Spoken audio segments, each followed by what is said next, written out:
Draymond Green shares it on the run out. And the hammer. After losing to the New Orleans Pelicans on the first night of a back-to-back, the Golden State Warriors on their second night smashed the Memphis Grizzlies in a shocking 133 to 112 point blowout. But not shocking to some of us. This is the same Warriors team that beat the third-seeded Denver Nuggets, after all.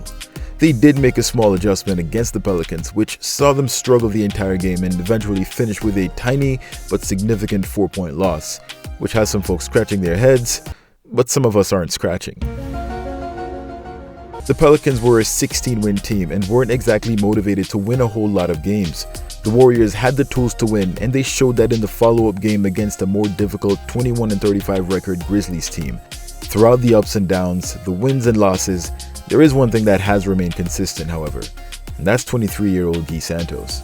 Santos has burst onto the scene with his recent opportunity, and the recent Warriors record is begging for him to become a permanent part of the starting lineup. His passage into the lineup, however, goes through Draymond Green. If a lottery pick in Jonathan Kuminga, who was getting D&Ps right alongside Santos only a few months ago, couldn't make the cut ahead of Draymond Green, what chance does Santos have of doing so? The Warriors have a growing problem on their hands, and the clock is ticking. Check ball.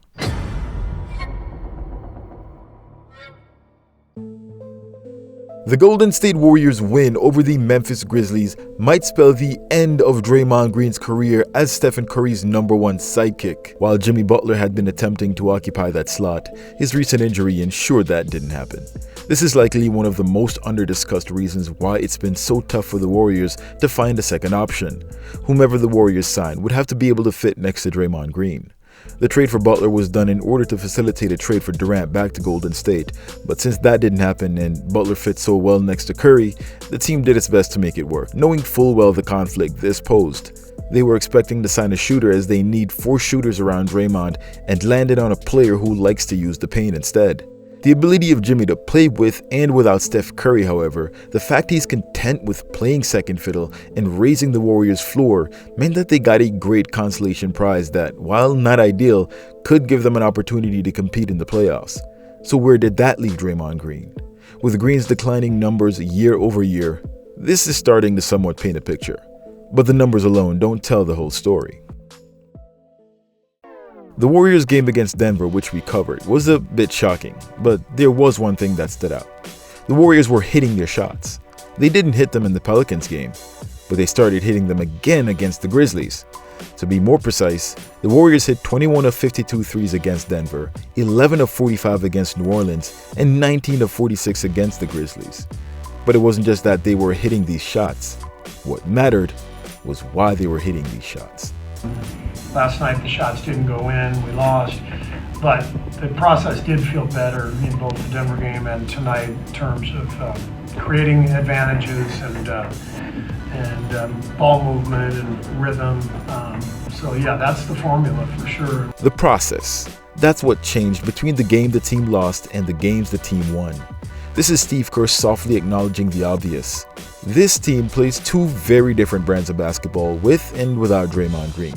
This is obvious to even the casual fan. Without Draymond, the Warriors play 5 out. Their lineup against Memphis included Brandon Pajemski, Will Richard, Gui Santos, Moses Moody, and Al Horford. Every single one of these players is a threat to shoot it from 3. The same applies to the Denver game where they replaced Pajemski with DeAnthony Melton. Now compare these lineups to the one against the Pelicans. Spencer, Melton, Moody, Santos, and Green. Not only are you down a shooter, you also don't have nearly as much size to exploit matchups. If you're going to trade away one advantage, it'll make sense to trade it for something else.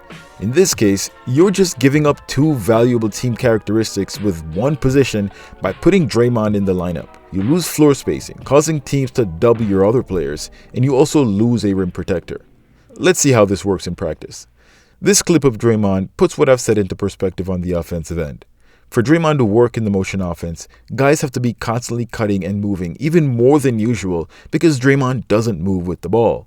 What teams realize is that if they don't guard Draymond, their big can just stand in the paint and deter any cutter coming down the lane. The cutter's defender doesn't have to work nearly as hard and just trails the play.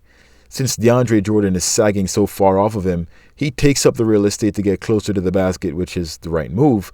And even a mid-range here could help Draymond, but the problem is his offensive game is so flawed, he throws up a prayer of a floater, which fails to go in, and the Pelicans get the rebound. The very next play, he's left wide open, again at the top of the key.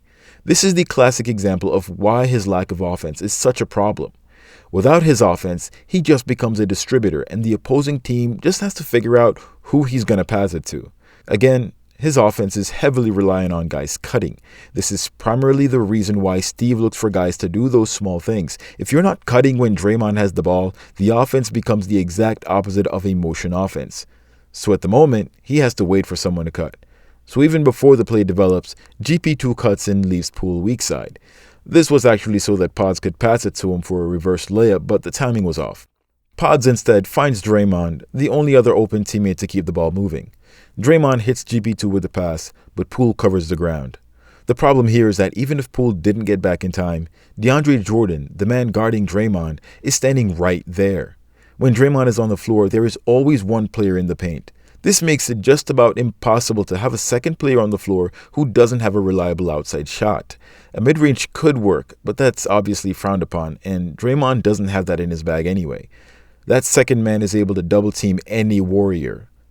So this is where Steph Curry comes in.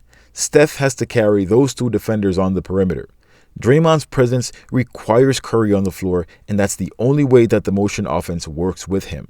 This is why when Steph is out, Draymond might as well be out. The motion offense can function without Steph if you have 5 respectable shooters on the floor. The player who finds himself wide open cannot and should not hesitate to shoot. This works perfectly when both Steph Curry and Draymond are out. So now we understand why the Warriors won against both the Denver Nuggets and the Memphis Grizzlies while losing to the New Orleans Pelicans. With this knowledge of Draymond, and best believe other teams know this as well, do the Warriors continue to field a starting lineup with him? At this point, it doesn't even matter if Steph Curry is on the floor or not, because without the proper spacing, Curry won't last through the playoffs. He's getting face guarded up top, and then he's getting guarded at the perimeter, and if he tries to drive, there's someone in the paint. So the best bet is to leave the ball with Draymond. Curry tries to run 10 miles a game to get free while they scheme the ball through the rest of the team to see if they can catch Curry on a relocate. This is why screens are so crucial to what the Warriors do. The Warriors are now left with the obvious choice. They have to put Draymond Green in a backup role as soon as possible.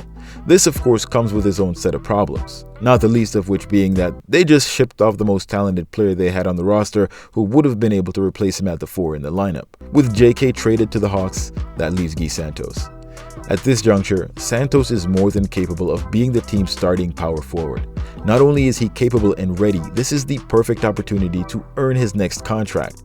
Over the last 12 games, Gui has been averaging 15 points, almost 6 rebounds, 4 assists, 1.6 steals, and 0.9 blocks, while shooting 58% from the field and 43% from 3 in 29 minutes.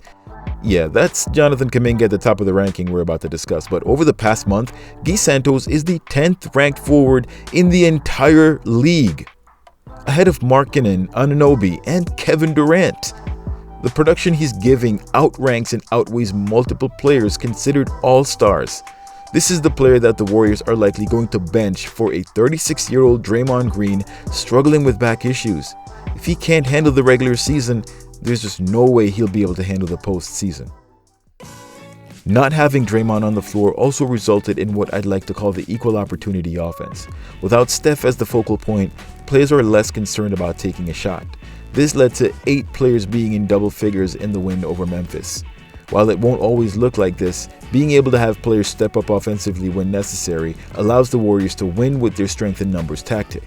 The fact that these guys can compete with the best teams when running a lineup that isn't considered to be that talented should give hope that adding Steph and Porzingis could elevate them to another level.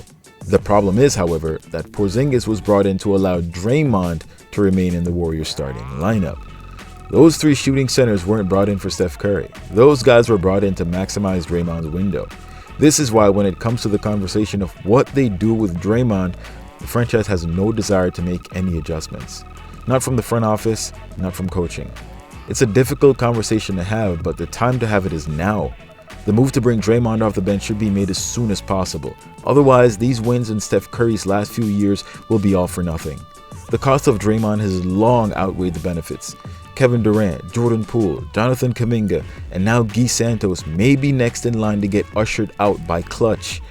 Nothing says sellout more than doing business with your teammate's biggest rival.